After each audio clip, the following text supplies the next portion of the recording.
So chart patterns always come first. And the chart patterns that we're going to be focusing on are flag patterns. We're going to be focusing on potential breakouts that are not flag patterns.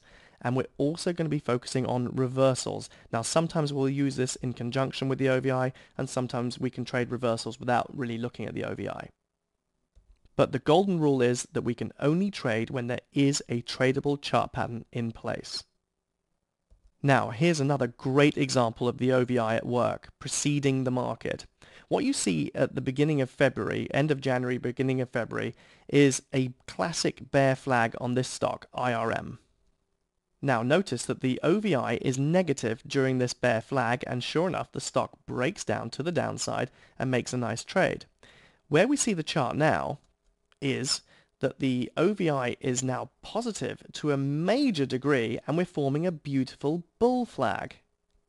The OVI is at its best when the markets are going sideways or forming flags where we're expecting or hoping for a breakout in one direction or another. Now look at this.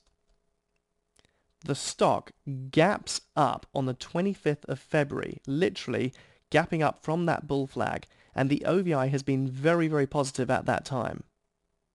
Now, I'm not a conspiracy theorist, but someone somewhere had to know something. And the reason is, as you look at this report on your screen, you can see the news. And the news is on the 26th of February, so the day after this gap up, we've got news coming out that says this. The board of directors of this firm have approved a new share repurchase program authorizing up to $150 million in repurchases of its common stock. The buyback represents about 3% of the company's outstanding common stock based on the closing price on February the 19th. Now, the announcement happened on the 26th, or very late on the 25th, but the stock gapped up at the beginning of play on the 25th. The stock gapped up before the announcement. But even better than that, the OVI turned positive and went really, really positive several days before. And as I said, someone somewhere knew something and knew that there was trades to be put on there, and someone who had bought call options, which go up as the stock price goes up, made a killing on this stock. So I hope, like me, you're pretty excited about all this, because this is really amazing. When you start to see this stuff in action, you see real easy and good money-making opportunities. Now, I want to now talk about illiquid options and where we can't derive an OVI signal. Going back to the previous example of IRM, what we can see is that during the month of December, the OVI goes horizontal and stays to the zero line. Now, what we can say here is that there is no real signal. We can't really read the OVI, and what it's showing us is that there probably weren't that many options being traded at that point in time.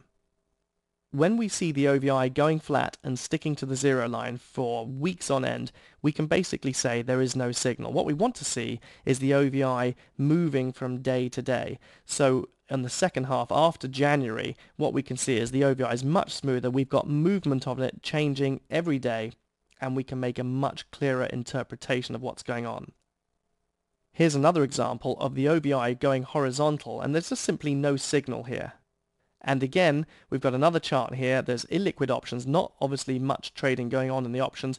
And what we've got is this sort of horizontal line, but with a bit of shark's tooth action as well. But generally, the OVI is either at the zero line or at the maximum, or making the odd shark's tooth. It's really not readable in this chart either.